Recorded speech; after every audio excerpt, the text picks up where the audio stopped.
But what we'll do is that we'll first, talk a little bit about Joseph Kappel, formerly Venerable Ajahn Prabhakaro, and how much of a contrast his life has been, and how inspiring it is for all of us, whether as monastics or as lay people.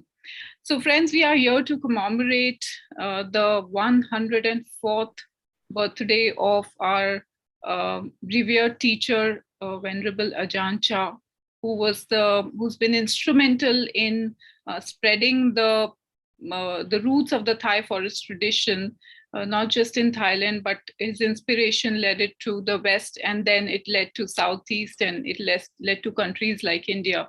So we are indeed so grateful for such masters. And who better than to commemorate this day than to be in the presence of somebody who's actually spent several years in the presence of that master and has experienced the magic for himself.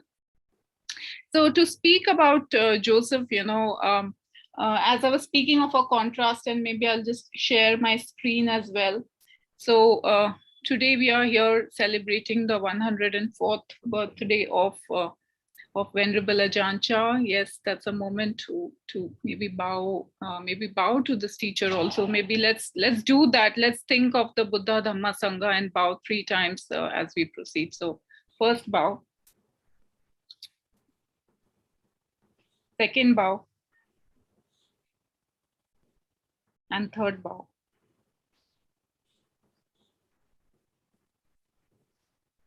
The great master is not with us, but the teachings live on with people like, again, Joseph, who stepped into the unknown. So while he was a combat helicopter pilot coming from America and became part of the Vietnamese War, and was responsible or was involved in whatever a combat helicopter pilot has to do. And I'll leave for Joseph to talk about some of those things. But that was in 1969 and 70. And from there, then destiny took him to Thailand, where he happened to come across monks, and that sight inspired him, or moved something within him to actually take to a monastic life himself.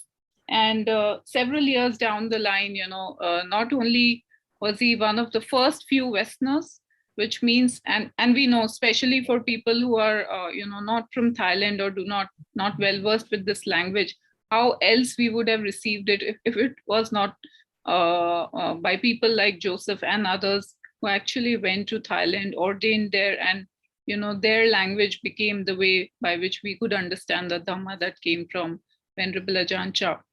This is a photo from Seattle, and Venerable Prabhakaro and Joseph was also responsible, involved, present during the critical years of Lumpur Cha. And in fact, this custom-made chair, which really became the place where Ajahn Chah was spending a lot of time, really, was brought by Joseph from the UK in a flight specially, and it was very sophisticated, we are told, and it at least made some level of mobility possible. It is still present in the museum at Wat Pa Pong. And while in 1991, so from 1971 to 1991, Joseph spent his years in the robes. And then, as he transitioned out of that life, he became a lay teacher, and he continues to be so. And he has taught several courses in mindfulness-based stress reduction in Massachusetts prisons, and also to sports athletes. He's given trainings, mind-based trainings. And even today, he leads retreats, especially with Ajahn Amro. I remember that Joseph used to be when I was reading some bit about Joseph, I saw that he was actually the abbot of Wat Pa Nanachat at one point when Ajahn Amro was a novice there and was his attendant.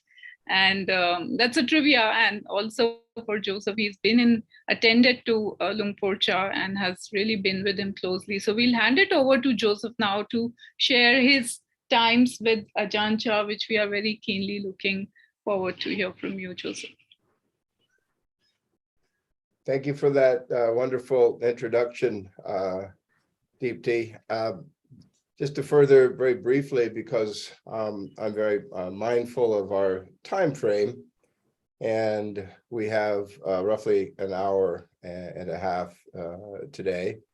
And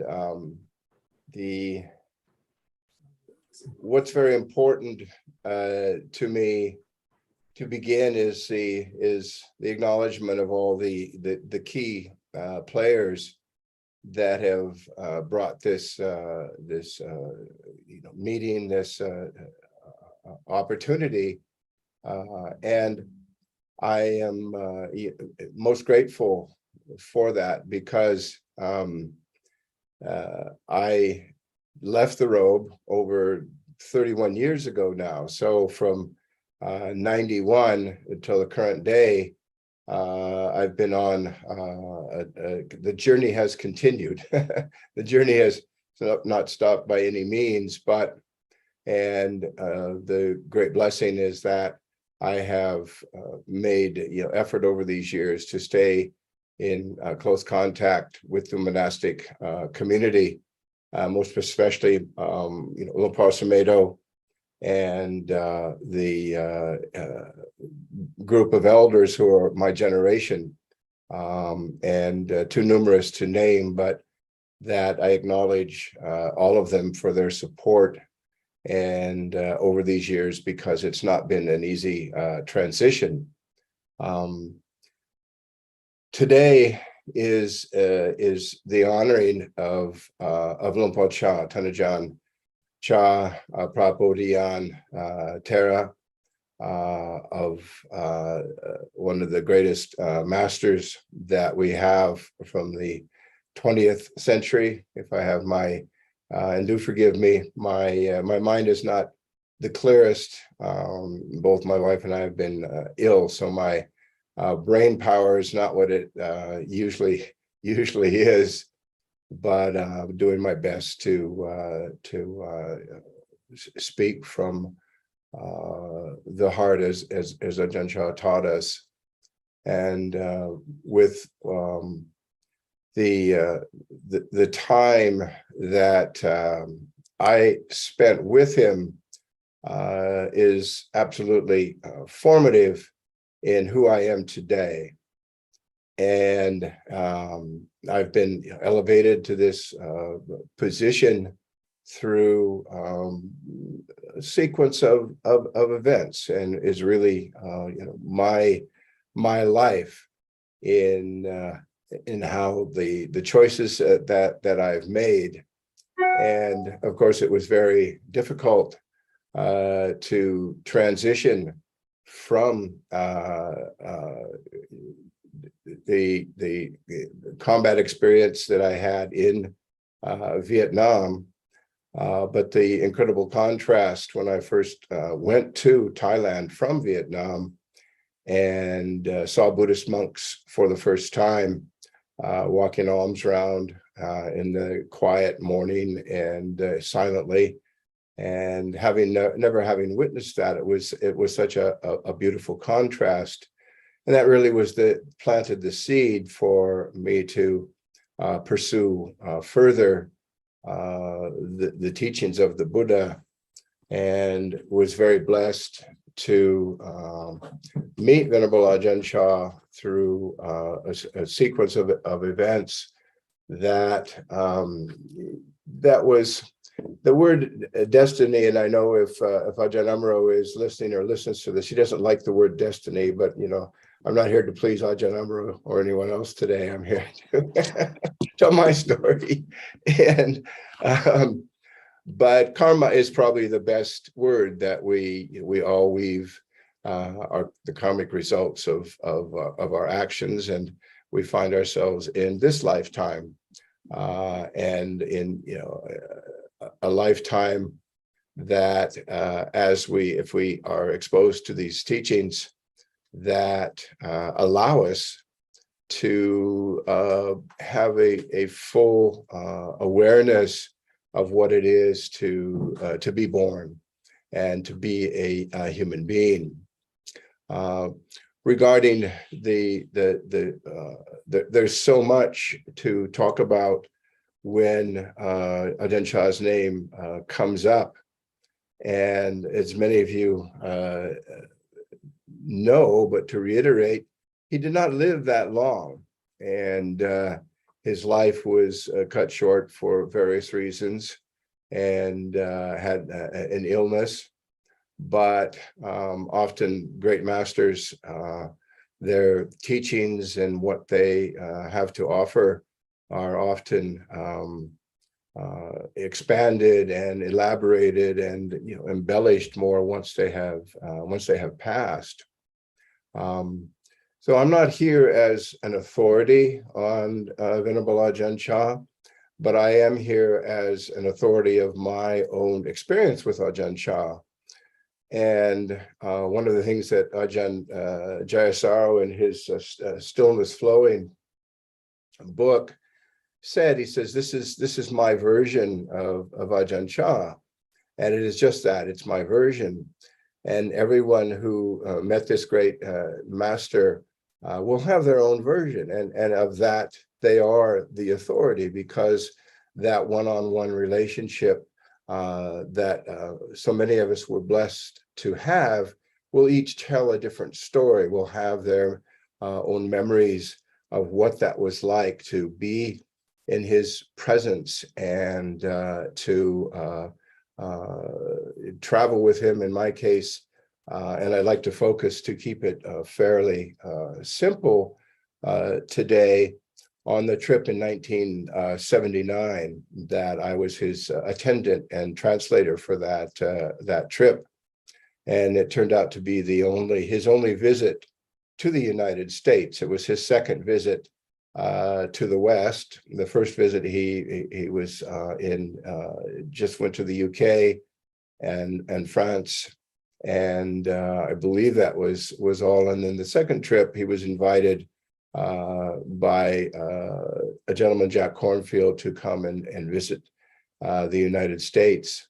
And so it's on that trip that I will focus, to keep those memories are perhaps the freshest in my mind, and also to bring the human quality of this great master. And I know that one of the first people I was exposed to regarding Ajahn Chah, I asked, well, is he stern? Is he fierce? And this young novice monk just laughed, and which kind of threw me back, because we were at the same age. I was still very young. I was 23 at the time. And I didn't know quite what that meant until I actually went to see him.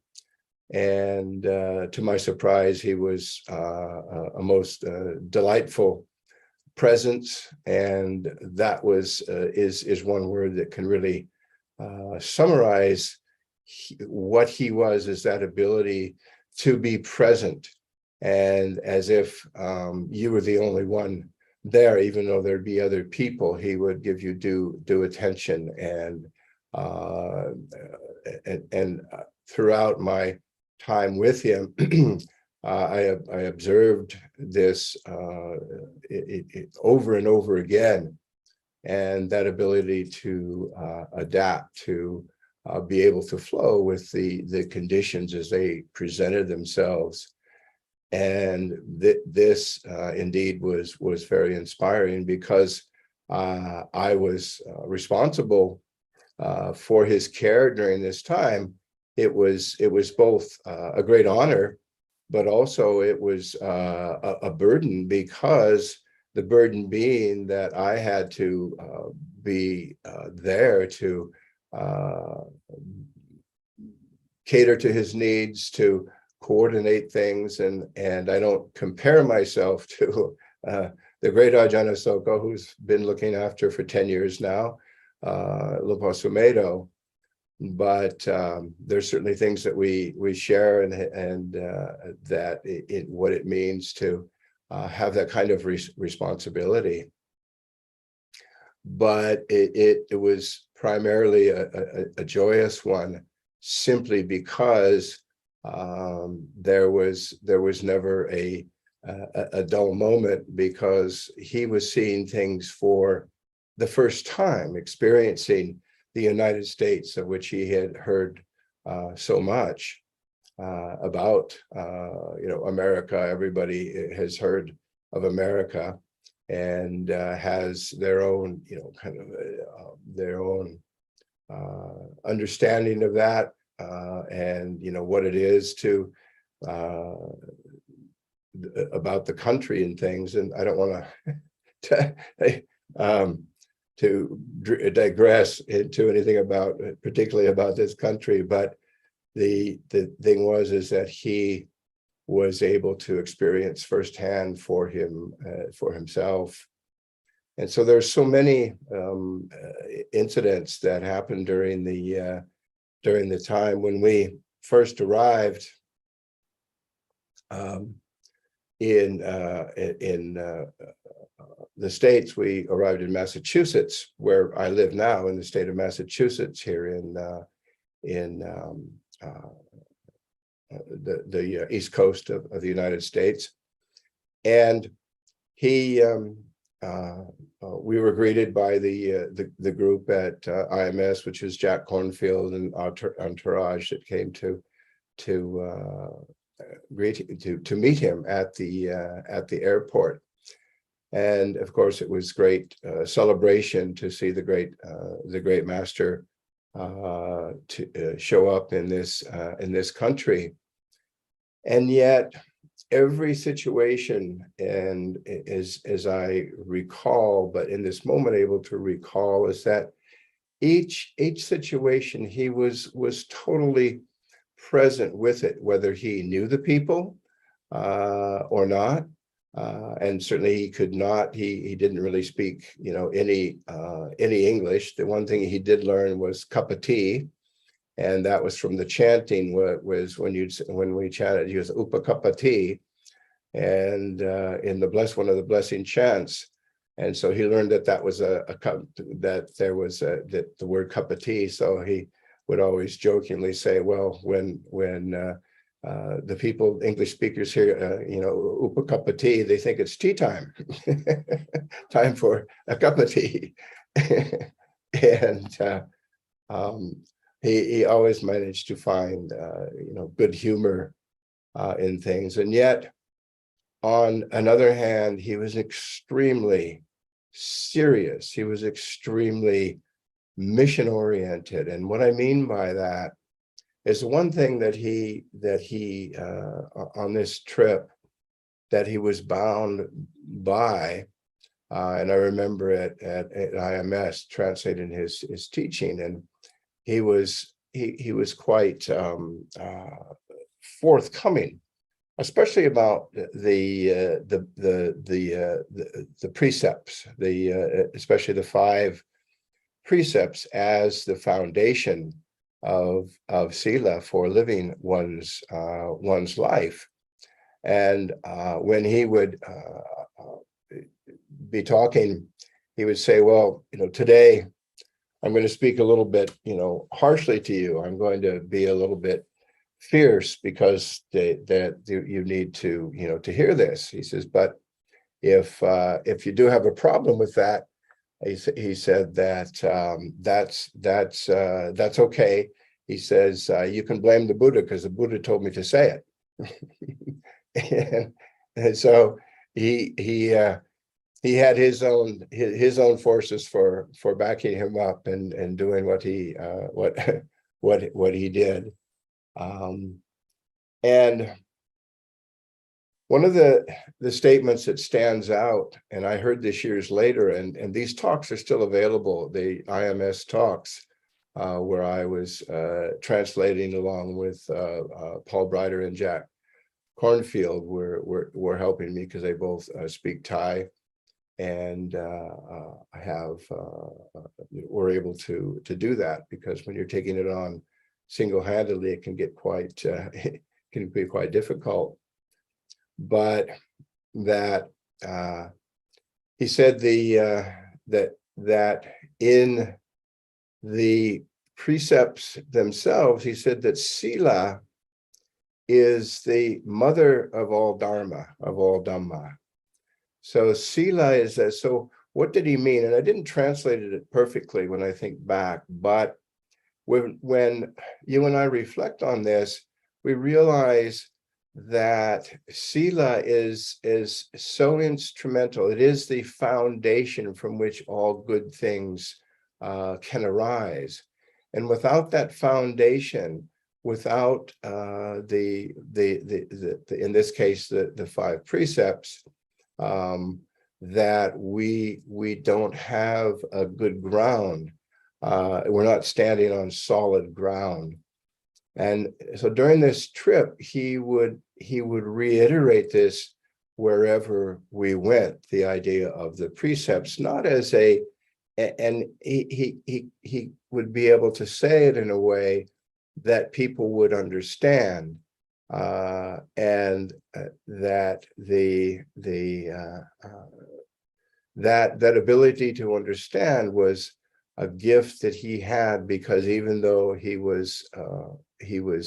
could be stern with it, that still there was a very human quality to him that is rare in a human being, but not surprising in that if we, as we sit here and listen, are open to the idea of higher attainment, of actually enlightenment and awakening, that we embrace that as a possibility that is an important aspect for each of us. And so saddha is the Pali word. Sanskrit, I think, is similar. I'm more familiar with Pali, of course, but saddha is just not faith. Saddha embraces so much more than it's a confidence. It is a trust, an opening to the human heart to be receptive of something that is bigger than us, and having the humility to acknowledge that, to recognize that sila, in fact, is virtue, is maybe a good English word, virtuous conduct, and everything that often the world will go against, not having standards of livelihood and how we live. We are not here to judge that, but we are here to be the owner of our own actions. Kama say, I am the owner of my action, heir to my actions, born of my actions, related to my actions, and abide supported by my actions. Whatever actions I shall do, whether they are good or ill, of that I will be the heir. And this is a refrain, a chant that is done very frequently in all the monasteries and all the many of the lay groups. It's one of recollection, reminding us of the importance and the responsibility that we take on in being to be human, to be willing to be responsible and stand up and be counted. So in this, during this trip, then he would reiterate that, and in a way that people would pay attention and listen, because Americans, like many people, like to laugh, like to be entertained. But the last thing, in my view, that Ajahn Chah was there was to entertain you.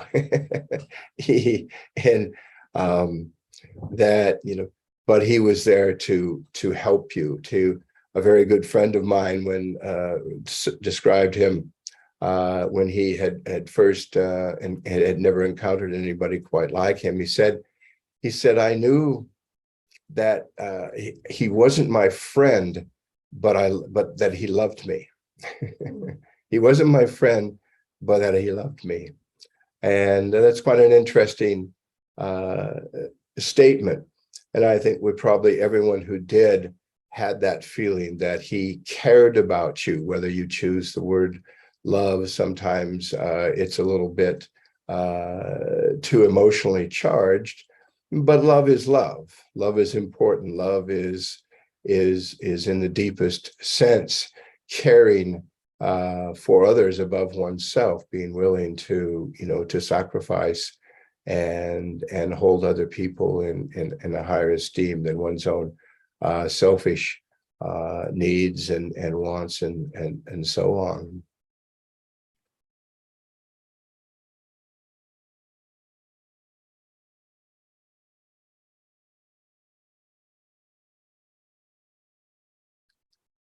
One of the most auspicious things for myself in this 1979 trip is that we from IMS we in the East Coast of the United States, we traveled all the way out to Washington State.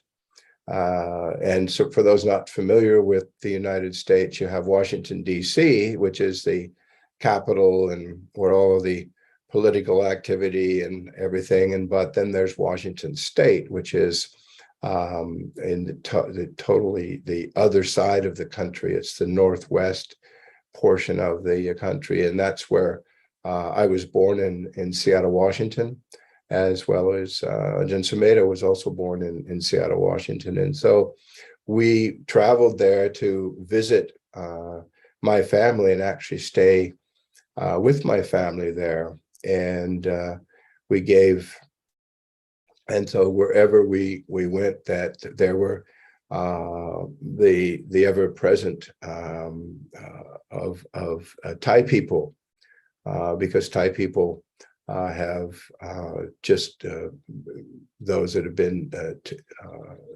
educated in the West and so on. Thai people are in fact, I was just yesterday listening to Luang Por Sumedho, and he was talking about being up in the polar region in the Arctic, and that lo and behold, in this remote area, part of Norway, that there were Thai people living there. And one of the incredible things that we find is that Thai people seem to be, everywhere in their travels. And of course, if there was a monastic present, especially a great teacher, Ajahn Chah, they had like a seventh sense that there was a monk present, and all it would take was to that the word would get spread very readily that he was there, and they would gather. And one of the most a very touching story about in the Thai family that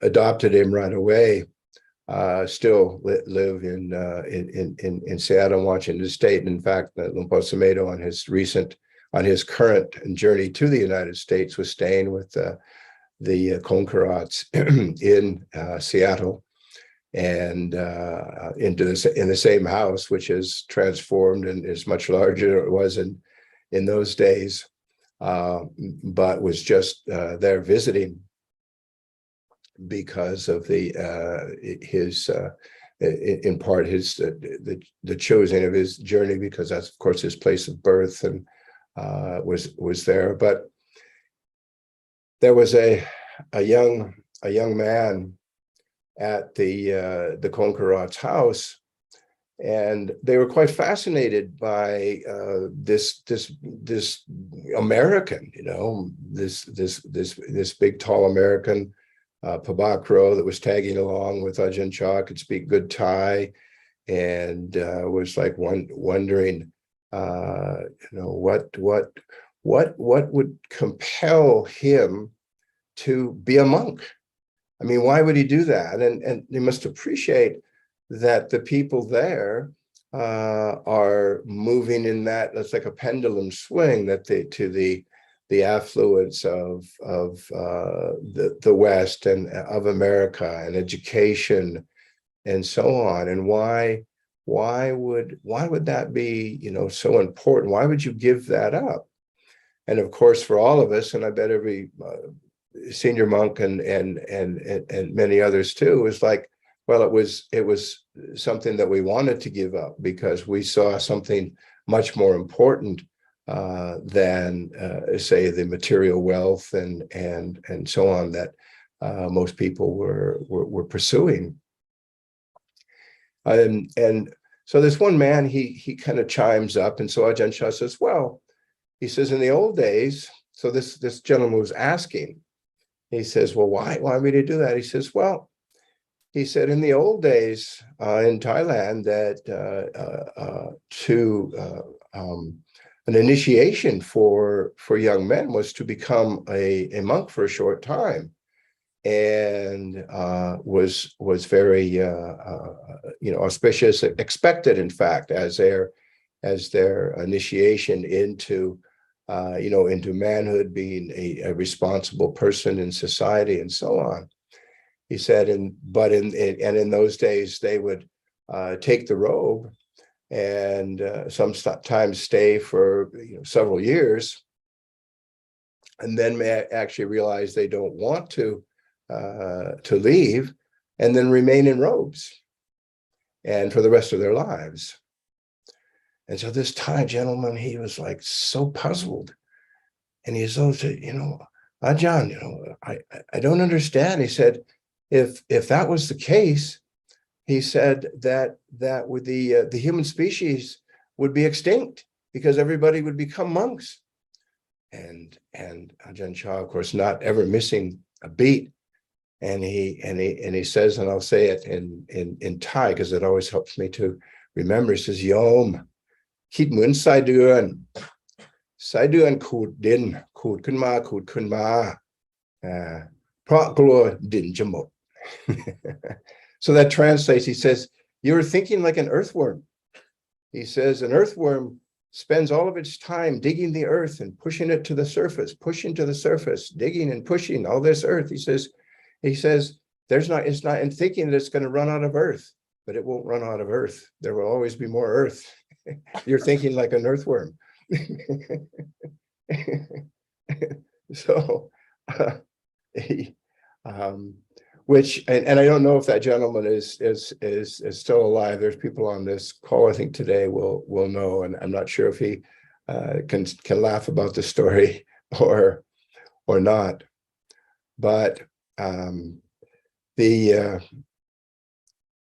was so wonderful to have that presence and travel.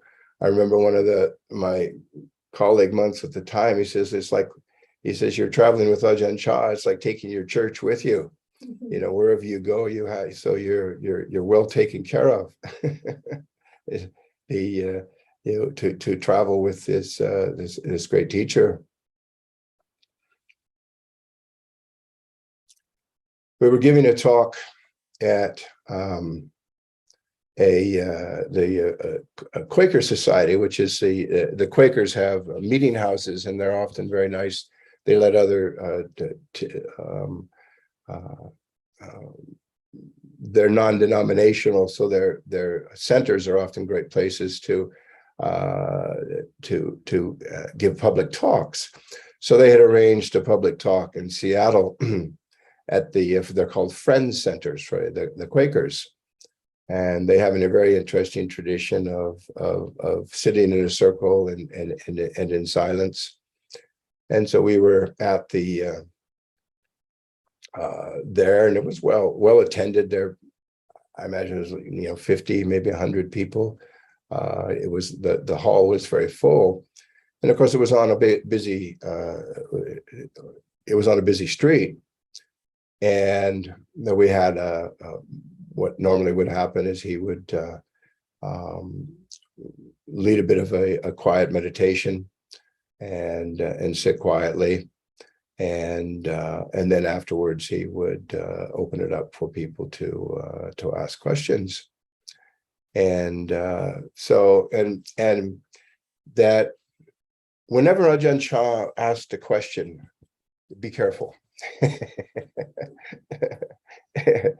Because if you tried to answer the question, then you were probably in trouble. So he says, well, how was the meditation? And of course, some willing person was willing to raise their hand and says, well, said, it was all right, but it was quite noisy. The cars on the road, they were on the street. It was quite noisy. And so Ajahn Chah pauses for a moment. He says, well, he said, that noise, he says, did the noise come to bother you? Or did you go out to bother the noise?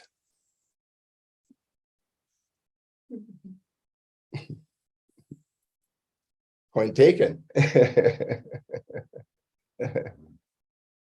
And as we all know, we always go out to bother the noise, and the noise is we listen to the noises, but the important, of course, is that we are listening inwardly to understand and to cultivate our practice.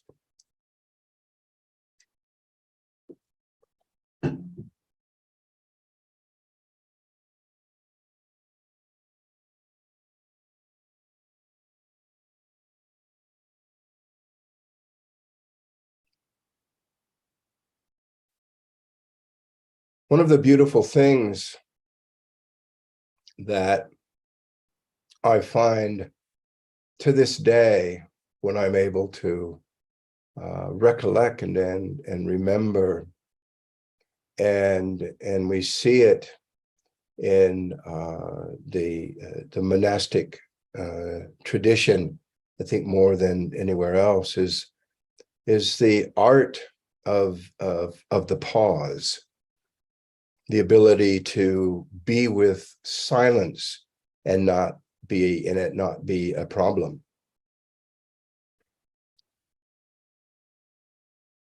And it's very precious because in the silence, we always want to fill the silence with noise. And yet that noise is not necessary. That noise is something that is generated by our own, say, discomfort. So we say it's difficult to be in stillness and silence, and yet everything that Ajahn Chah would point to is that this is where we want to be paying attention. This is where the action is, if you will, where things are happening in this ever-present moment to moment unfolding of life is here and now. And this here and now is that which we're encouraged by the very nature of this practice that we engage in, to pay attention to that moment-to-moment awareness. When I first studied Buddhism, I never could quite understand what Dharma was, what Dhamma was.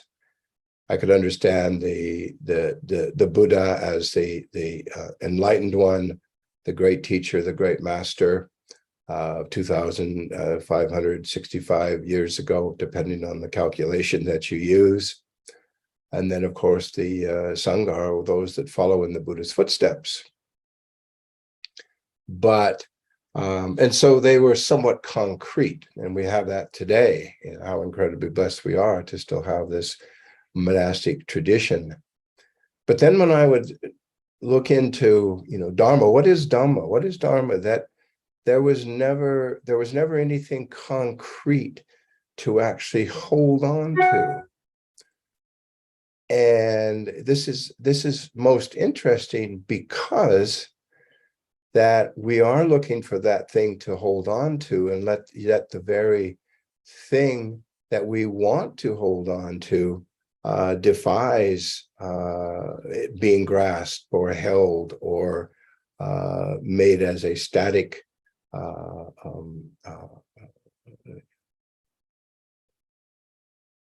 thing. And with that, Ajahn Chah would continually point back to the present moment, only moment, this moment, the moment that we have now. And being with a great master who lived in that moment, that there was a mirroring of that constantly. And you could feel it. You could feel it in his presence. And it wasn't intimidation. It was just simply holding up a mirror. And the mirror pointed us back to ourselves. And how wonderful.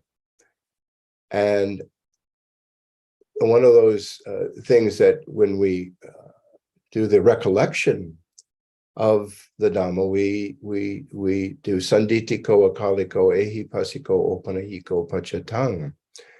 And just taking that first aspect, sanditiko is here and now. Apparent here and now is usually the translation. And Lupa Sumedho is continuously talking about what is apparent here and now, what is the here and now, and how we can incline our own energy and intention to be here and now. And this is indeed a great blessing, simply because that's what we have. One of the first traditional retreats, or the traditional, I say the 10-day, because they started doing those in England when I first went there. I went on a retreat with Ajahn Sumedho, and I believe it was one of the first times he talked to his theme for that retreat was yesterday is a memory, tomorrow is the unknown, and now is the knowing.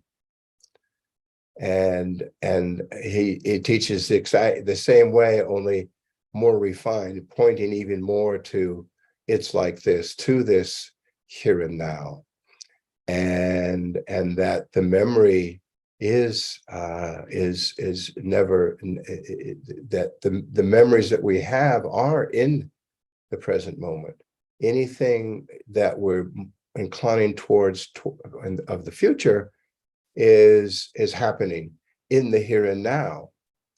And with that, and an undisciplined mind, a non-trained mind that will incessantly follow the projecting into the future and constantly recalling the past and missing the moment. And yet those very things are happening right in this moment, aren't they? That it is the moment to moment awareness that we have. And there's something extremely refreshing about that, to be able to be with that and be in the present, in that present moment.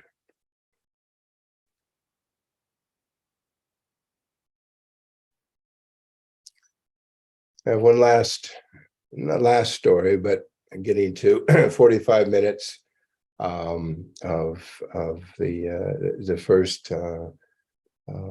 half of this offering, this reflection. We had a beautiful place. My family had a beautiful place in the Cascade Mountain Range in Washington State. Washington State has some very rural areas, and this was in the mountains. And so they had it was a ski chalet, a ski cabin in the mountains, right on a river. It was a really beautiful place. And I know when we first arrived there, Ajahn Chah was incredibly impressed. He says, "Oh, Nipin Pa Tata." He says, "This is a real forest," because he'd never seen a forest like you have in the Northwest, with the evergreen trees and the mountains and things. So it was very, very impressive, and of course beautiful and quiet and so on. And so we were there, and we had different encounters with people in the city, and then some of the people knew that we were going to be in the mountains, and so they had invitation. But all in all, I think Ajahn Chah was not terribly impressed with, and in fact, he asked, somebody asked him about, he says, well, what do you think of the Dharma practice here in the West? What do you think of the Dharma? And he, as you can imagine, he wouldn't miss a beat. And he says, I don't see any Dharma here in America. I don't see any yet. And of course, this is the don't mess with Ajahn Chah. So be careful what you ask for. So here we are up in the mountains, quite remote, and of course my family had prepared food and that. But we're sitting on this beautiful riverbank, and looking at the rivers flowing by, and a mountain across, and you could look across and see the mountain on the other side of the river. So we're really in the middle of these mountains, mountain range. And then this car shows up, and it was a minivan, and out there's maybe half a dozen people that had brought food from the city. And it was a fairly long, it wasn't a terribly long journey, but you had to make effort. It wasn't you just go up there. You had to have the intention. And so he looked at me, and I looked back at him, and there was this moment that as much as he thought had not been impressed, that this was like, it was like the people with but little dust in their eye, if you will, those who heard enough to say, oh, I want to follow what this great teacher has and what he is offering, because I have enough sense within my own presence that he has something that I don't, or he knows how to, he can help me get there.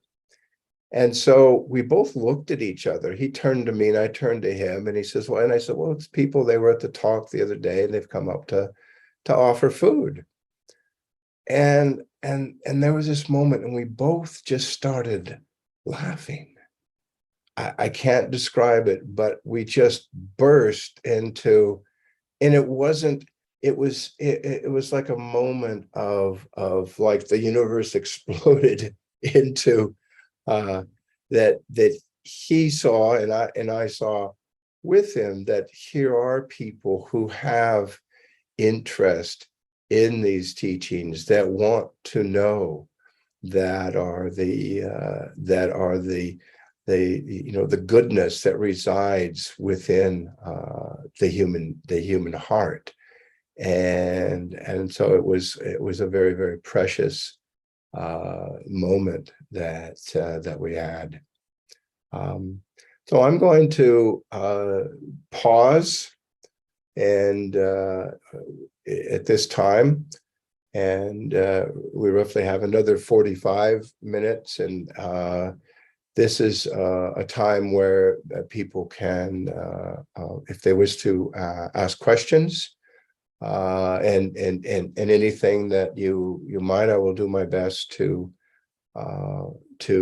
answer, and I will defer to Deepti, and who is handling the Q&A session. She's promised me that I don't have to that she'll just read them to me, and they can be live. We won't have obviously time for every question that might be there, but we'll do our best. Right, Joseph, and thank you so much for a very touching offering, actually, for bringing alive Lumpur Cha for us. So it's quite moving, actually. And for a moment, just before we get into the Q&A part of it, Bhante Mahapanyo has something to say here. So I just see that amongst our group today, Joseph, we do have a gentleman by the name of George Sharp. And I just wanted to make sure that it was the same. I'm not sure, I don't know if it's the same legendary George Sharp that I'm going to introduce. And so if it is not, then I'll in advance, apologize to the gentleman who's here. Well, And if it is, let me intervene and assure you that it is the George Sharp. very good. So so for many of us, so first of all, welcome George, and it's truly a remarkable honor for all of us to have somebody like you and of course Joseph. So it's this evening seems to be truly a cornucopia of all of you guys who've blazed the trail for the rest of us to follow. Just for those of you who don't know, George Sharp was formerly the chairperson of the English Sangha Trust, which was the original charity in England, I think established in 1956, as far as I can remember, that served as the steward and was the body that invited originally Ajahn Mahabua and others, but finally they are the body, and he was the person responsible for Ajahn Sumedho, Ajahn Chah, of course, and others to come to England in 1977. And subsequently, what happened, as we all know, is history. So in that sense, George, I think, is the person who we all have great gratitude for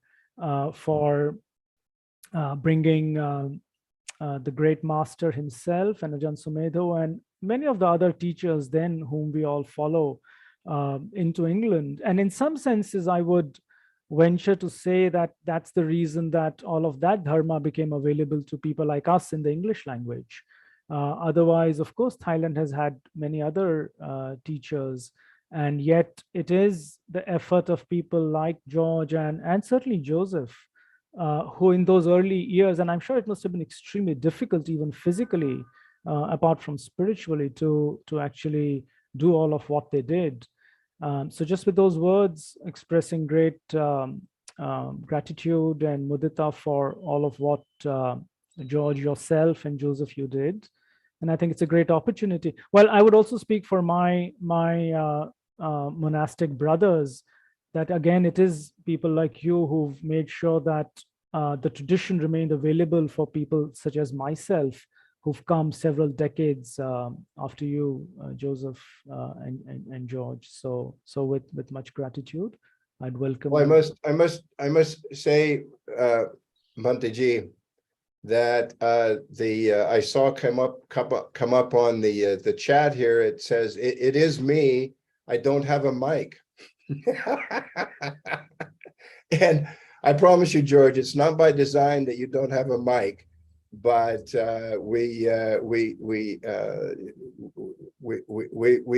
love having you here, and I'm very grateful that you're here with us, sir. Indeed. Thank you, Bhanteji, also for pointing to us that George is with us, and it's really an honor. So with that, we will now open the forum for questions. And as I was discussing with Joseph yesterday, he's keen to have questions which speak of his relation to Ajahn Chah, anything about Ajahn Chah. So if those are the kinds of questions, they are very welcome. Of course, he's a meditation teacher, and we might want to ask those kinds of questions, but maybe if we incline more towards his relationship or generally about Ajahn Chah, that would be maybe the first thing to think about.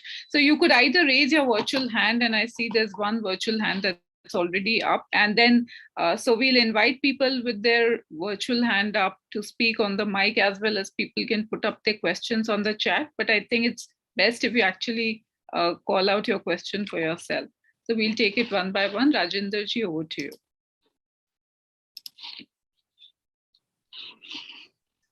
Namaskar, Joseph ji. I was listening very attentively whatever you are saying.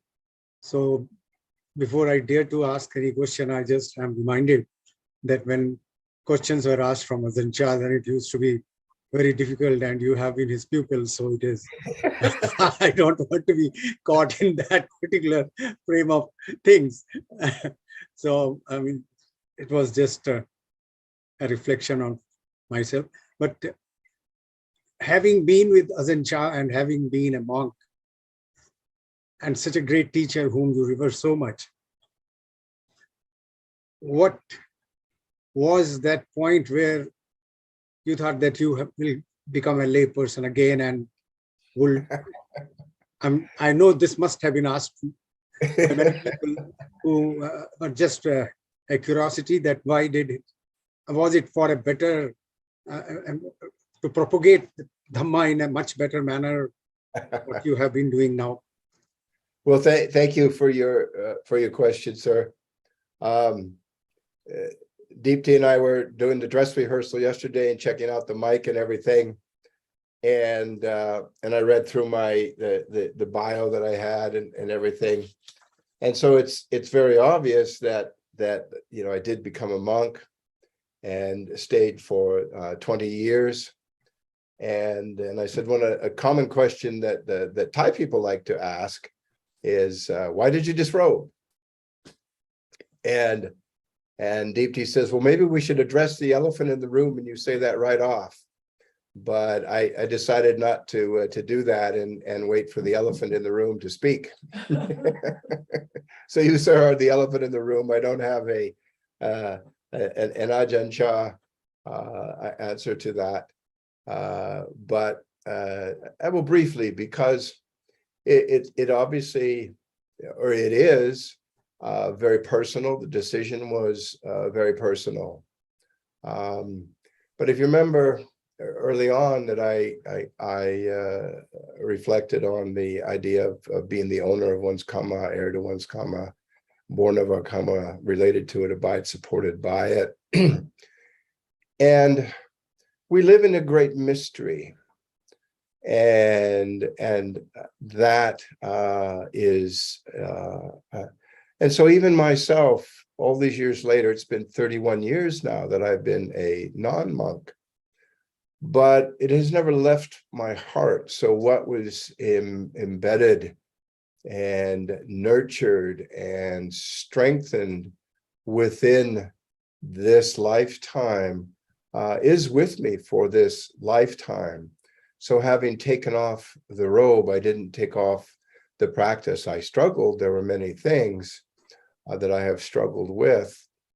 But I think in part, in people who have not experienced deep trauma in their lives, and I refer most specifically to war, is that there's a complexity. And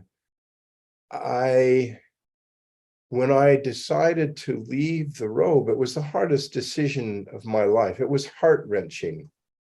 And because I didn't think I would ever leave, that was my mindset for so many years. And then when it actually came to, well, that maybe, I would leave, maybe it was the right thing to leave. It was an extremely difficult, and I hope to write about this someday, live long enough to be able to write about in more depth and articulate that decision. But it was the right decision, because things that I have been exposed to and learned, and most especially having a lifelong partner with my wife Catherine, and I have learned things that I don't think I could have learned in the robe. I'm not saying that any young monks who might be on this call, or monks that might hear it later on that I recommend it. Because there's an expression when monks go forth, and I remember this, one of the few things, I don't have quite the photographic memory that others, but it goes something like this. It says, a den of strife is the household life, filled with toil and need, but free and high as the clear blue sky is the life the homeless lead. A den of strife, the household life, free and high as the clear blue sky is the life the homeless lead. So have no doubt, and I have no doubt, that it's not the only way. And remember that we are the Buddha Bharisa. The Buddha Bharisa is the fourfold assembly. And this is just for brevity, without getting anything else, it really is the fourfold assembly are male and female monastics and male and female non-monastics. So the society, as it were, in its best, in what this great teacher, the Lord Buddha, taught, is seen in that light, and how that is interdependent, and so the mysteries and the complexities of that are many, but that I think that's the best I've ever answered, if I may say so myself. Thank you. Thank you. You're welcome. Thank you. So are there any other questions from anyone on the call today?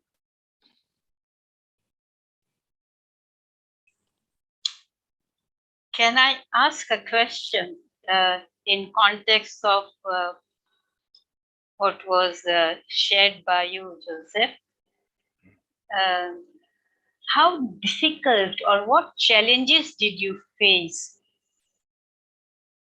when, two things, when you shared your decision with Ajahn Chah of disrobing?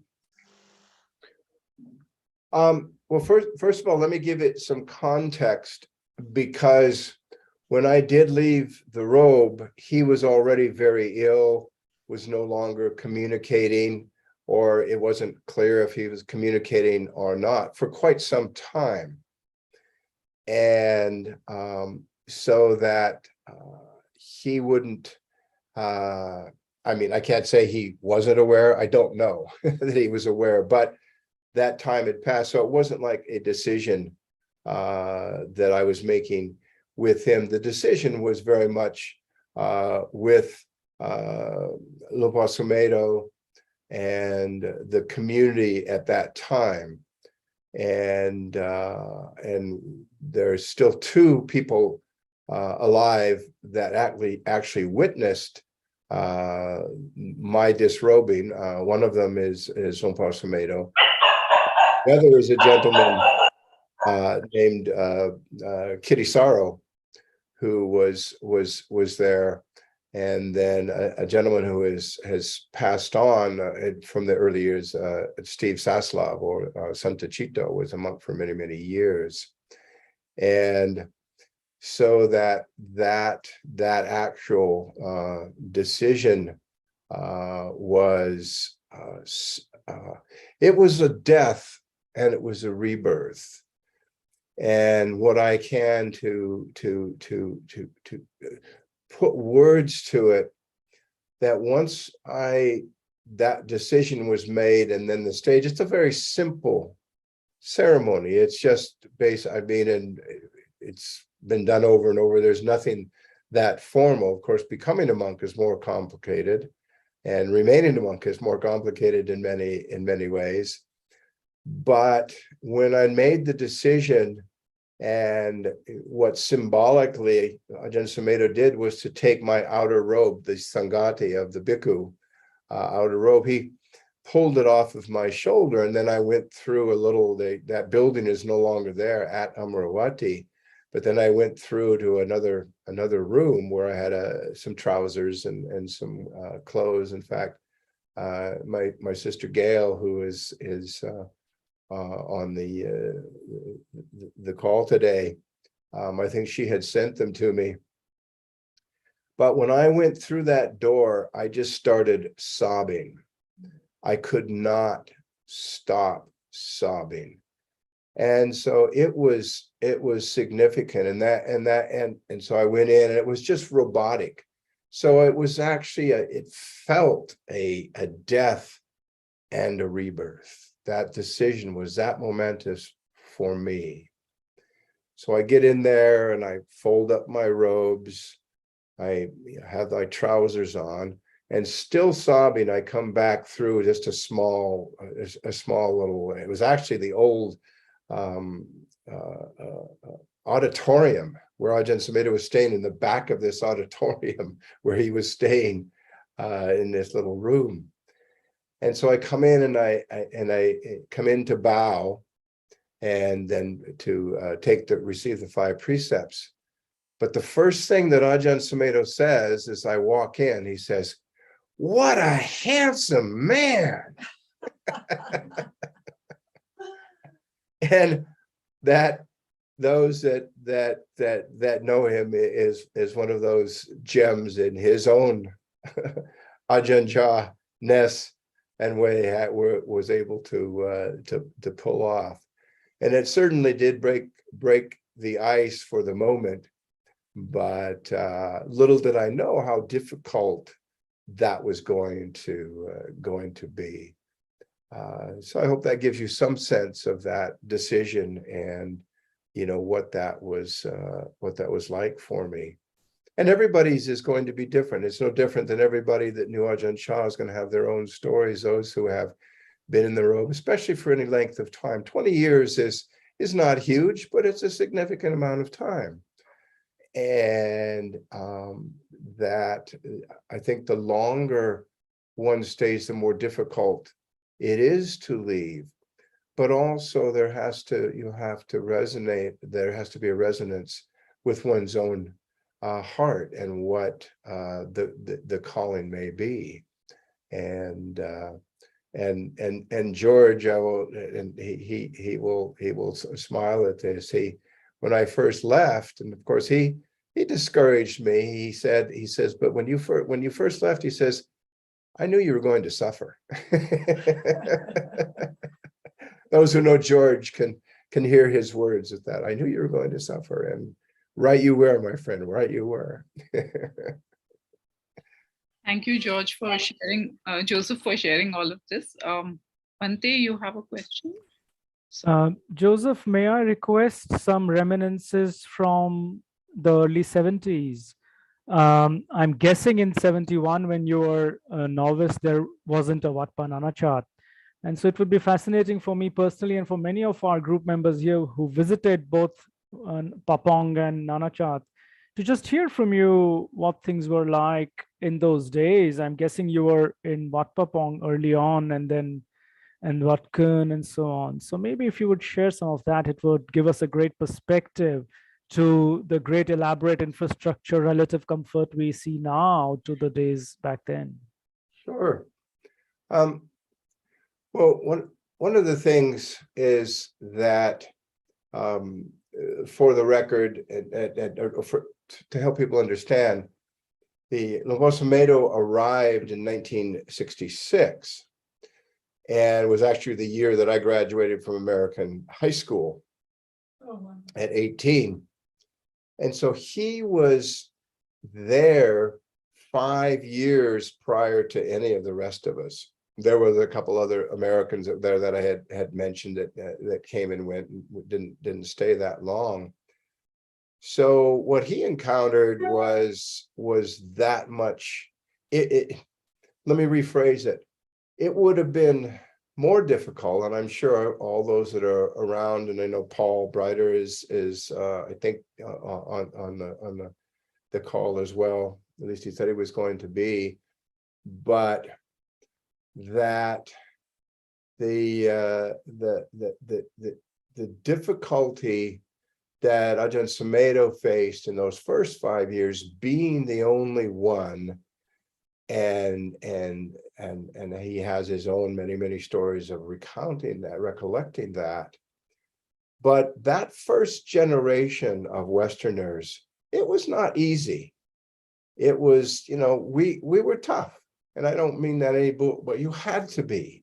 You could not be some kind of tough, and I don't mean like mean tough. You had to have a heart that was willing, because the food was still not that great. There was still malaria to be had, typhoid fever, which most all of us went through in some form. There was an adaptation to the climate, especially for people from the West. We grew up in a temperate climate, many of us.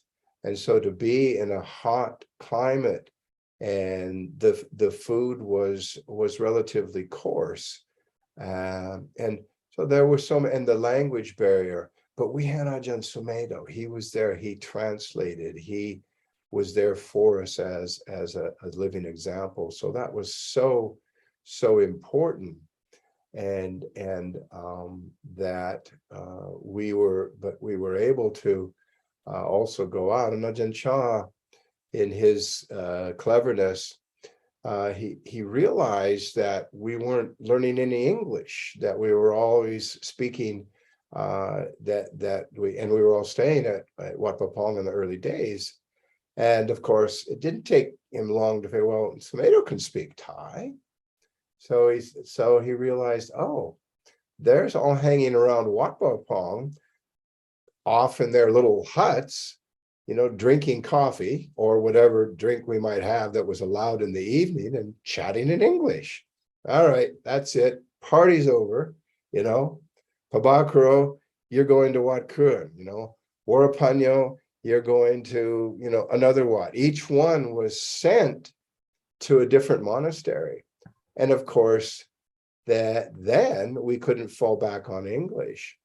And most of us, and in fact, all of us came back with some Thai, that we were able, we weren't brilliant, we weren't fluent, but we came back and we could converse enough. And so that was a very brilliant move on his part to help us learn. And then each of us learned at our own pace. I picked up the Northeastern dialect, what they call the Pasaisan, and Central Thai, and learned the differences in the languages and things. But it was to this day, I mean, my Thai is rusty, but I still have it, and it's there, and it's such a great blessing to have learned a second and third language.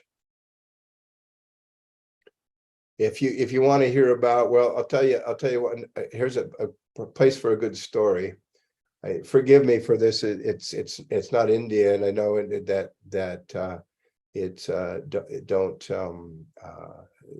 strict vegetarian, vegan, but whatever but of course in Thailand, if it moved, they ate it. And one time I was at Tum Seng Pet, the cave of the Diamond Light Monastery, and the food was handed out, and you just wait. You didn't like pick and choose like they do these days. I mean, you had your alms bowl. Basically, you just turned it towards and then it was distributed, and monks would come down. The more senior monks would distribute the food. So we had the food had been distributed, started to eat, and I'm in my bowl, and I get a red ant. There's a red ant in my bowl, and I said, "Oh, well, this red ant has fallen into my bowl." So I take it out and I put it into my little spoon, which we use, spittoon, which we use for refuge and things. And then as I start to dig into my other food, it's full of red ants. And so I realized, oh, there's a red ant curry. And so without any thought, I go back into the spittoon and get that ant so I don't miss that bit of protein, and put it back in my bowl and eat it.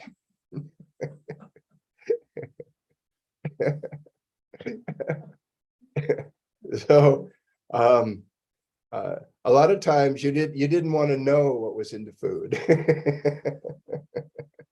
And that's with huge amount of respect for the incredible generosity and the people who kept us alive, even with the simple, meager things that they had. We ate what they ate, and the Danabaramita to offer that is huge. So, and we never went hungry. We never went hungry. There was always at least enough rice, and so it to keep us going.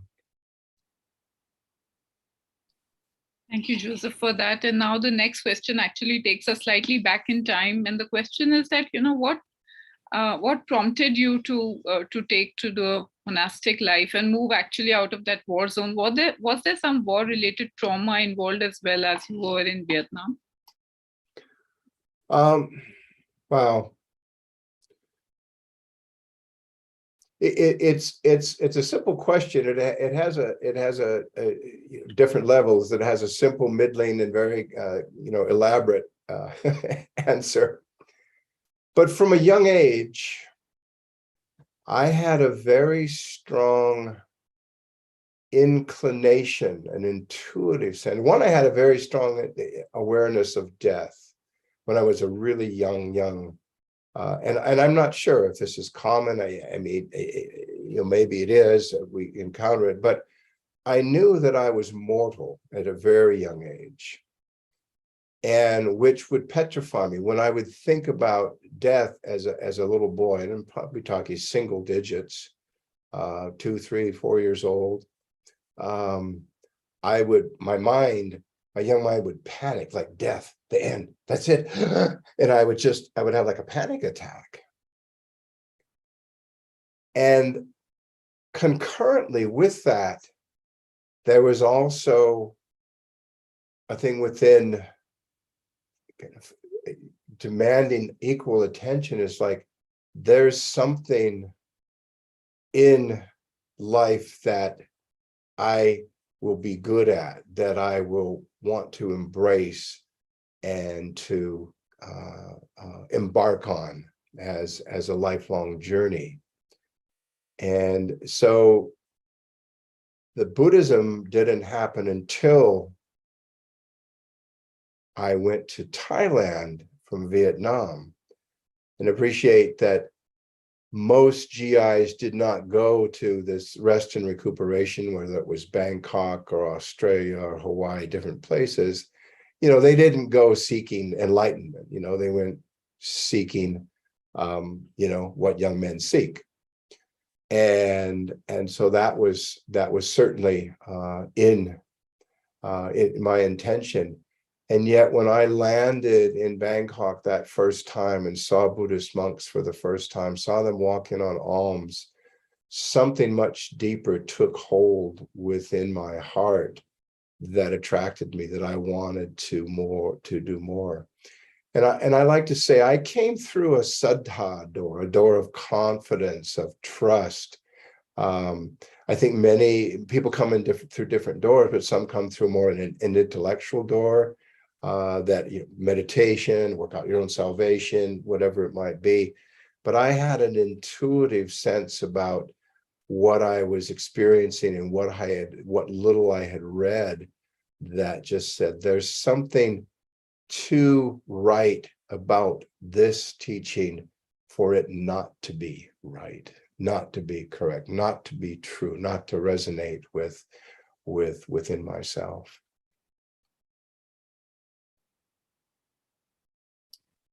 And isn't that a big leap? I mean, cultural shift of thought process and so on. So were you able to embrace it?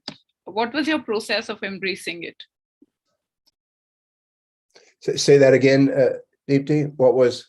So it was a huge transition from, being an American, right, and, in the war, and then taking to a quieter life. What was your process of transition? Yeah. Well, the transition, it was huge for everybody, but it comes back to the great master Cha, to Luang Por Cha. because for me, it was, and I've said this earlier, is that he mirrored something that we all knew we wanted, and that we were willing to trust to stay there.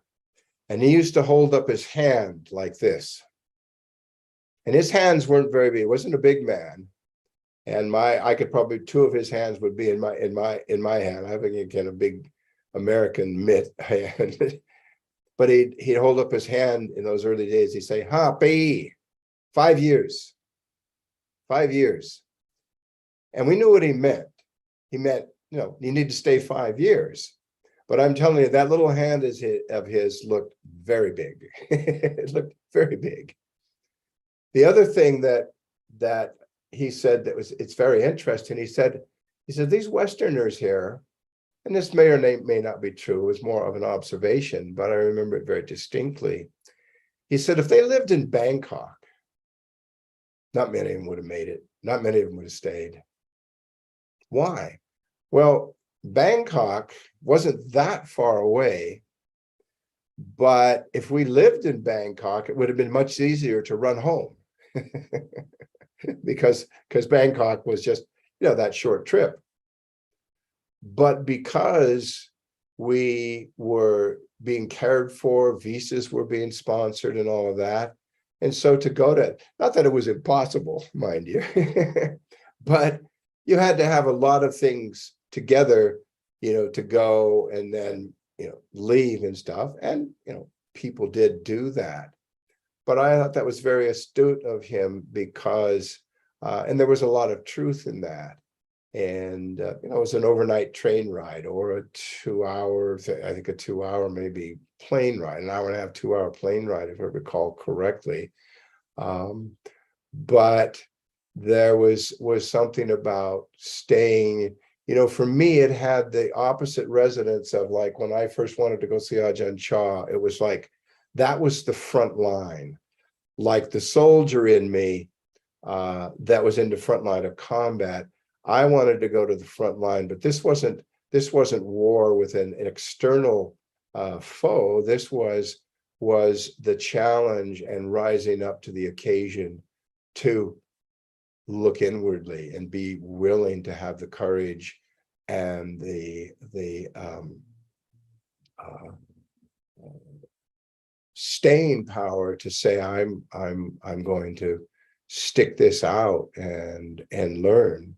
And so we did. And so those early years were extremely formidable and so important to making us what I think many of us are today. Just speaking for myself, but I certainly know that it formed a part of me that my life would be very different, very different. Yeah. And so many things you can say about that, but that it did instill the heart of the lion, if you like, or the heart of courage, willing to have a staying power and continue to pursue that, even though I took the robe off. Thank you. Yashika or Yashika, see your hand up. Hi, so it's Yashka. First things first, I wanted to say thank you for sharing all that you've been sharing. Can you hear me? Hello? I can hear you fine. I can hear you fine. I wanted to say thank you for sharing all the anecdotes and stories that you've been sharing here. They're very insightful. My question, I think there are two parts to it. One is I want to know what happened after you disrobed. As in, what I want to know is that I'm sure you would have had your clear goals as to why you were doing what you were doing, but coming back to this, like this life where all the distractions are a lot more, all the challenges are probably higher when we talk about practicing. So was there a dissonance, so to say, and were you able to Like, how were you able to take care of that? That's part one. And on the similar lines, I also saw that you've done mindfulness based stress reduction for inmates in a particular prison, and otherwise I suppose you've been working on that. So my question, and this has been a question that I wanted to ask somebody who has been doing mindfulness and has done meditation for a long time now, that how do we, like, how do you simplify something that is so deep, so insightful? There's a lot when we start learning meditation, and then when we simplify it to mindfulness, then mm, something therein is a bit like confusing for me, because there's a lot of material and then you don't know what to pick in the mindfulness practice. So how did you choose that, basically? Well, remember earlier my quote, the den of strife is the household life. So when we are householders, it is much more complex. There's no, it's just, let's just, call it out for what it is. But it's not hopeless, anything but hopeless. And in your two-part question, I heard the word simplify. And so how do we simplify? And each of us has to rise to that challenge of how do we to simplify. And I think first and foremost is what you have and what is being honored here in the deepest sense is the saddha of the good people of India and whoever else, wherever else is listening, that you are showing up. That right there is, do not underestimate the power of your own ability to do the things that you've been hearing from me and so many countless other people have done that are willing to rise up. And so the Kalyana Mita of the true noble friend is so incredible. So you have that in the community where you live, in the group that, and then you have it in these teachings and great teachers that are still alive today and are tirelessly offering the teachings for forever, are making them available. I mean, just look at Luang Por Sumedho's example. He's in his 88th year, and he doesn't seem to be slow. He's slowing down, but in his slowing down, his energy is just, he goes at his own pace, but there seems to be a tirelessness in teaching, and you have that, I think, in all of these the current my generation of monks, Ajahn Viradamo, Ajahn Tiradamo, Ajahn Munindo, Ajahn Amaro, and the list goes on that continue to that. So we have the opportunity to continue to do that. And one of the analogy, you might like this analogy, when I first disrobed, it was, I told you about it, I had mentioned it was traumatic, but this doesn't go without saying. I give the analogy, being on the monastic community was like being on a big ocean liner, not those, maybe, I don't like the analogy of a cruise ship because those things are horrible. Excuse me, cruise ship industry, but I have to say that. But I was on a huge ocean grind, like a Titanic type ship, which is the monastic community. I mean, I'm not as an analogy. And when I left, I jumped overboard. I left the ship. However, I had a life preserver. I had a lifesaver. What was the lifesaver? Not the 5 years, but sinha, the 5 virtuous precepts. they're there for a reason. Back to what Ajahn Chah said, that all Dharma arrives and manifests from the power of virtuous conduct, of living good. So that was my life preserver. And I can't say I've been impeccably perfect, because I'm human like anybody else. But that as a standard for living, it cannot be understated or undervalued, and in one's life, and how to do that. And then there's a certain embracing of the particular conditions we find ourselves, and to be open to that. And if we have the inclination towards monastic life, if we can put that into place, then so be it. I mean, that is not it. It's not available. It's available to everybody, but in one sense, in another sense, just like the Thai man with the earthworm, and we're not going to run out of human beings. There's still going to be earthworms like digging up, because they're afraid that the species is going to go. There's plenty to fill this samsaric, the realm of birth and death, to last many lifetimes.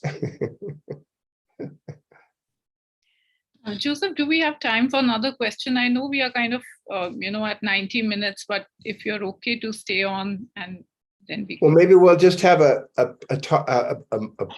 moment to pause here.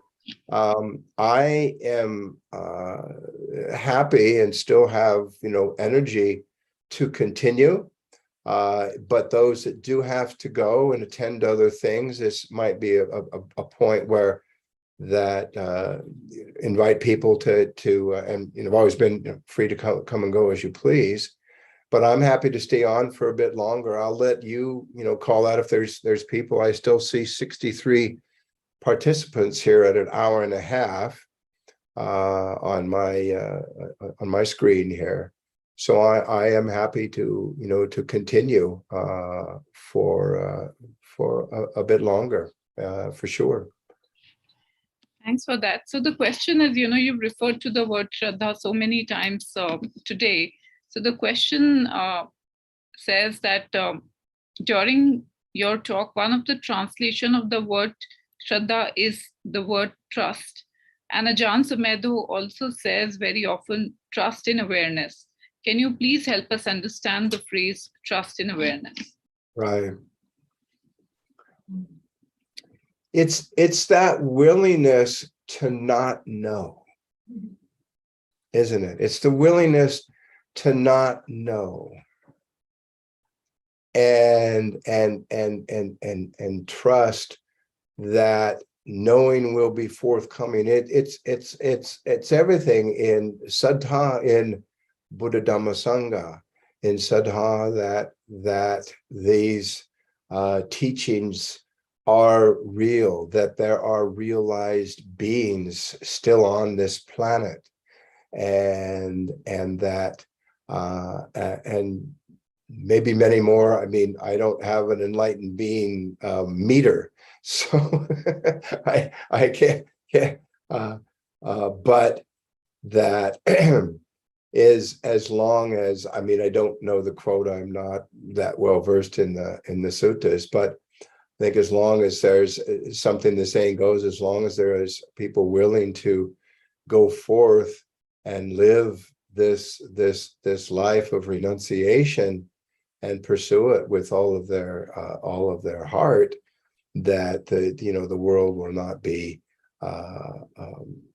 vacant of awakened enlightened beings.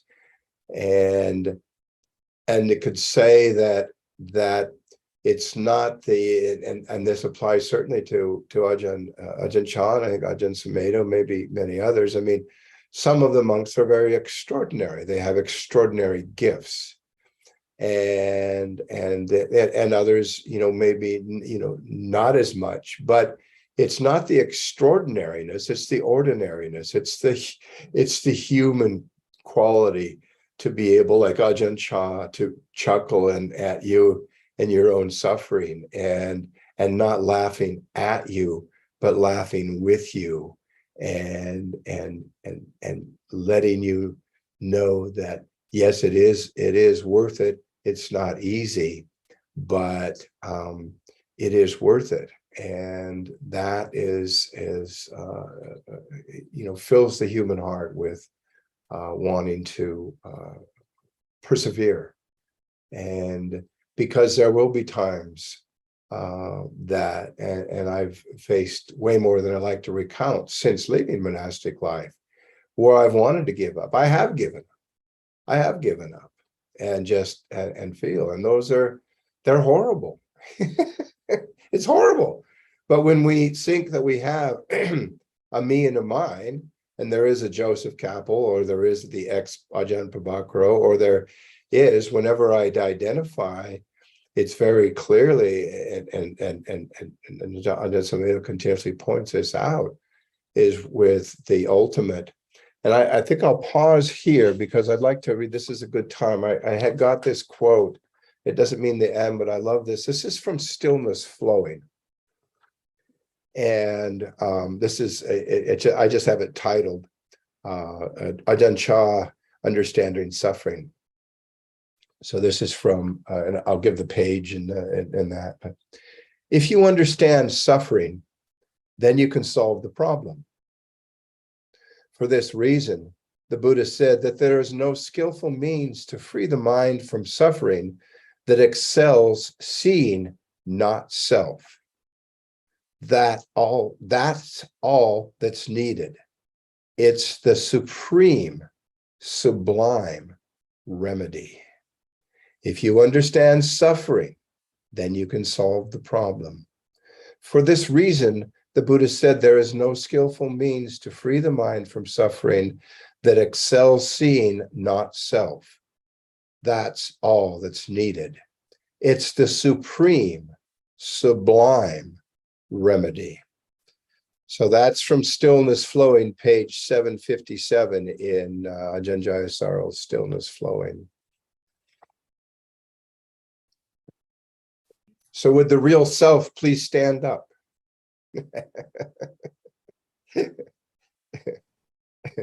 Yes.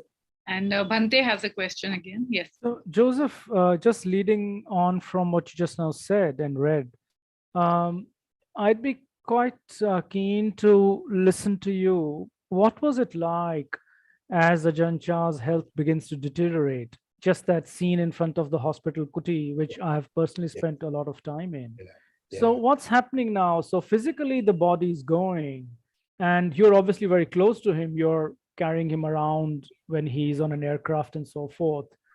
And you are probably the only person who's had such close contact and has some sense of what's going on in the mind. So we hear so much about physical difficulty not invading the mind of somebody who is, attained. And so what was it like as his body deteriorates, and what was happening to him? I'd really love to hear that from you.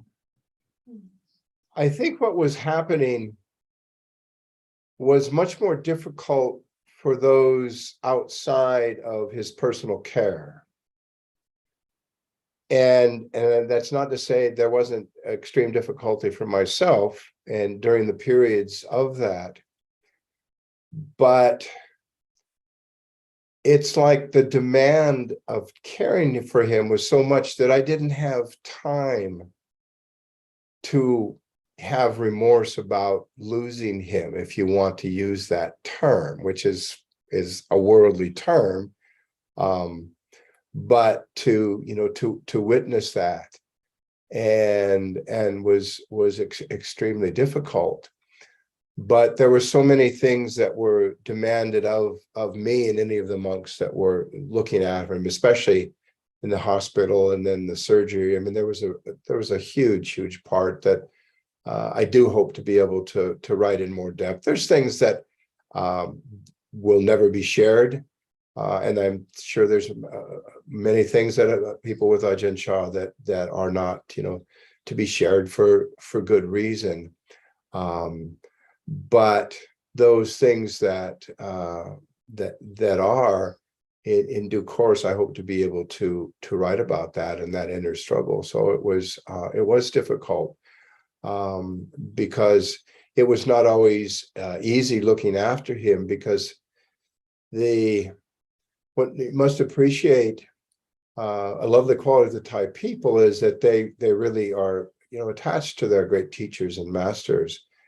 And one of the things that they have, and I'm sure they, in all indigenous cultures, do have their own remedies and things, and homeopathic medicines or natural remedies. And Ajahn Chah was very well versed when we would walk in the forest.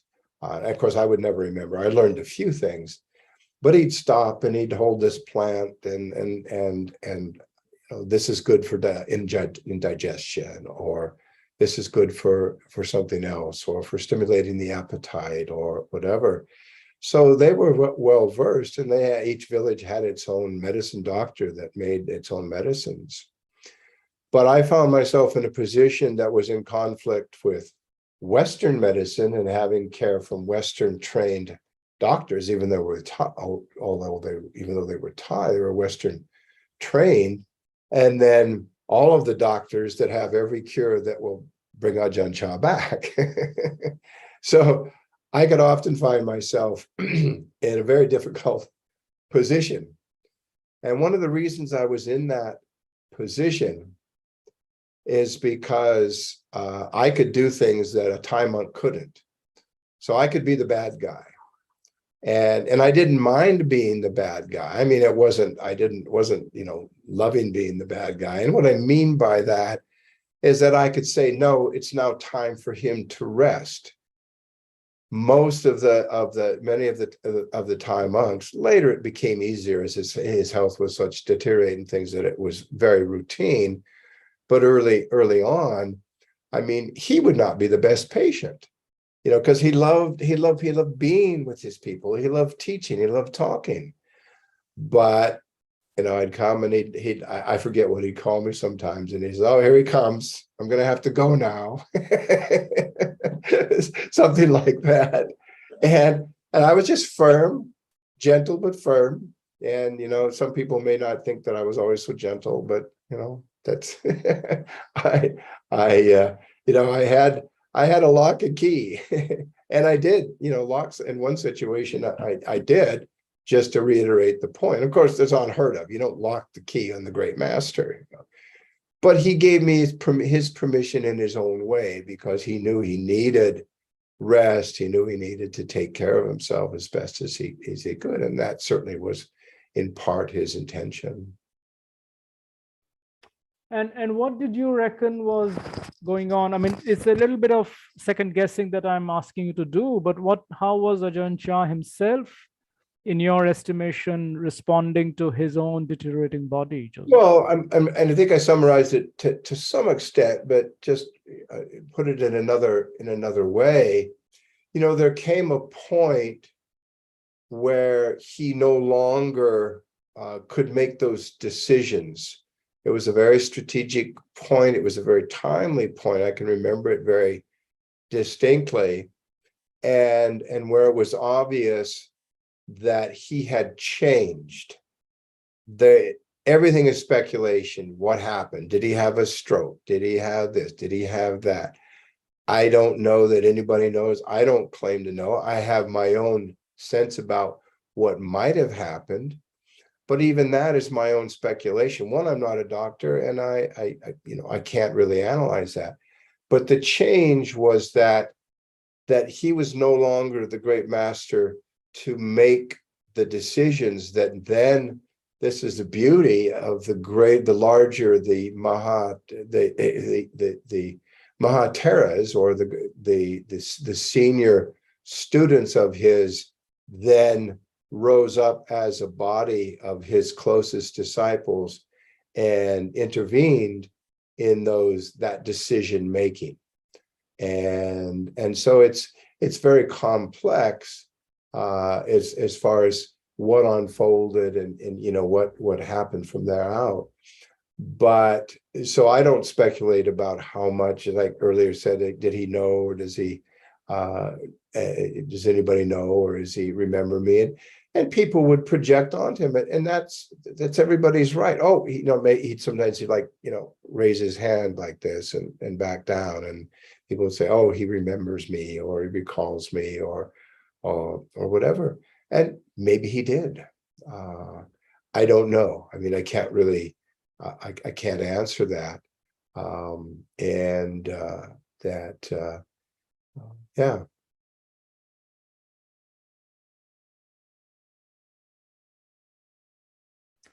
Very good. And I think it comes to Monday is that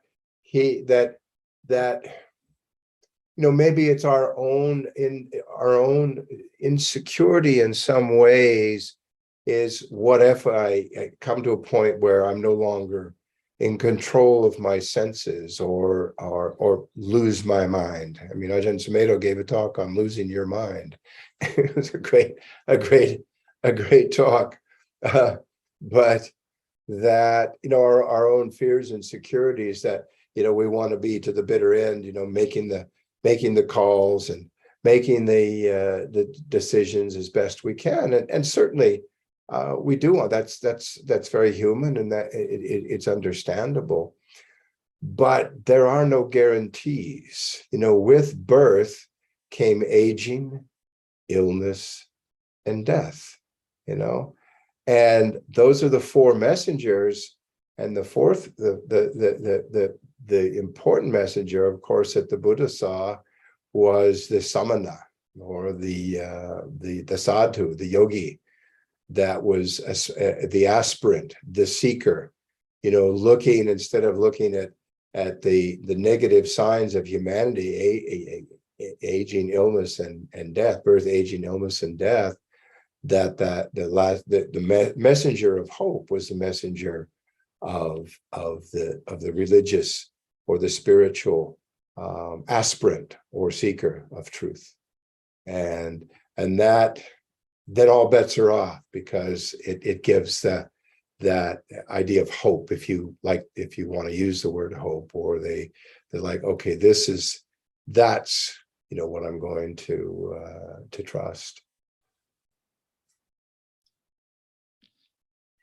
Thank you very much, Joseph, for that. And while we've come to an end to the questions for this session, you've really brought so many aspects of Ajahn Chah, and as you said in the beginning, your version of Ajahn Chah, to see this, also to know that how closely you've served Ajahn Chah, been there, and gone through your own inner struggles as well, which any individual does as part of their own inner journey.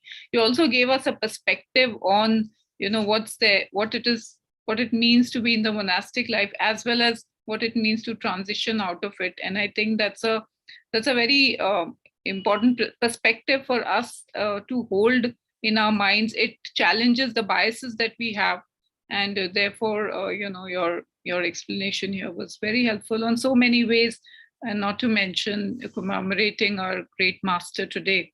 I also want to acknowledge that if Paul Brighter is indeed on the call, though we didn't see that by the username, but we want to acknowledge his presence in case he's here, because Joseph, you mentioned that he might be. And also they can thank me for telling them about this. I want to take this because I wanted it at the beginning, but this is where the emotional part. Those that know me, I can be quite emotional, but that's it's not a problem. It's just part of what I am.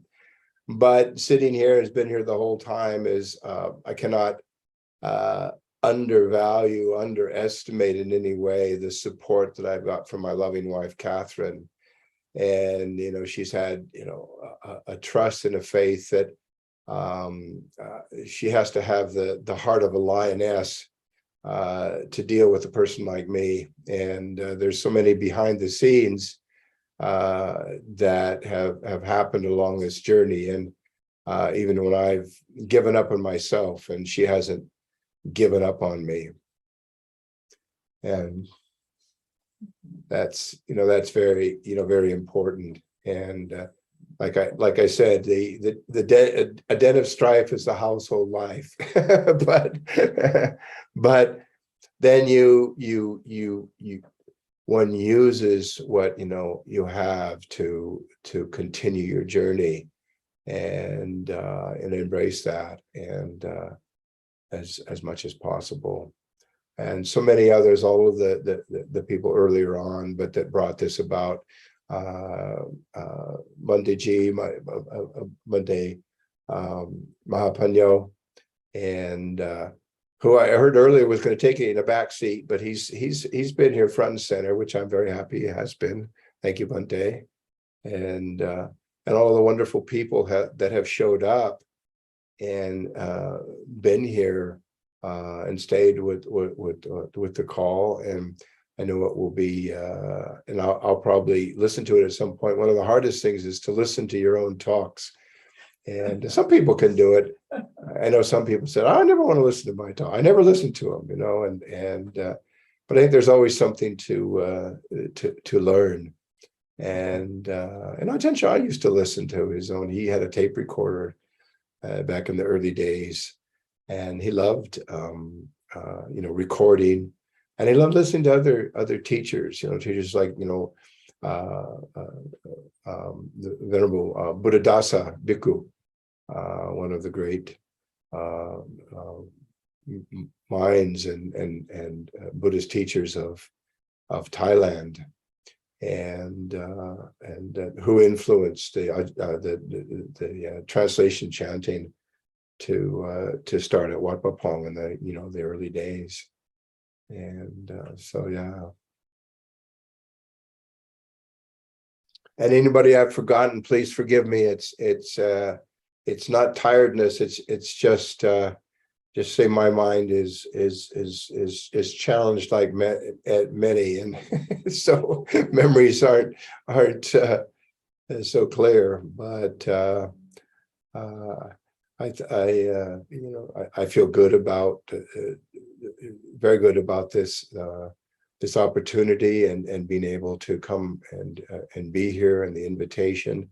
Extremely grateful for that, and did a fair bit of preparation.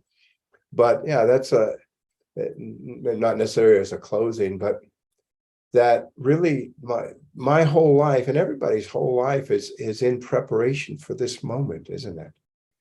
It is like everything that you and I have done and continue to do is to rise up to this moment. And so it's in preparation. So are you prepared? Yes and no. You're prepared, but then there's things you're not. So the unexpected or the uncertain in that. But that's where it's so important to have the willingness to, like, well, I don't know, but I will face it when that comes. And so we don't have to rush. There were monks some Western monks in the early days, they would do things to create more suffering for themselves, which may seem quite silly, but you don't need to create more. We already have enough to go around. There's plenty of suffering. Just ask anybody. But remember, dukkha, the word, it's important to use the word, is the first noble truth.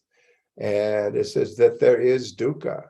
And so much, and I know somebody mentioned mindfulness-based stress reduction, and I know when I first landed there were people in there saying that, well, the Buddha said life is suffering. And I wouldn't have that. I says, no, that to my knowledge, the Buddha didn't say life is suffering. The Buddha said there is suffering. There's a big difference. There is suffering. It has a cause, it has a cessation, and there's a path that leads to the cessation. So there's where our saddha, begins and ends, right there, to have confidence in that, to walk the path, to understand the path to best of our ability. Yeah, indeed, very grateful for your reflections, Joseph, and also Catherine's presence. Maybe we could close with the Arhan, and if Would it be okay for you to do Arhan, or may I invite Bante Mahapanyu? He didn't know Mahapanyu. Okay. Arahan Samma Sambuddho Bhagava Buddhang Bhagavantang Abhivadin Vakato Bhagavata Dhammo Dhammannasam Upatipanno Bhagavato Savaka Sangho Sangham Namam.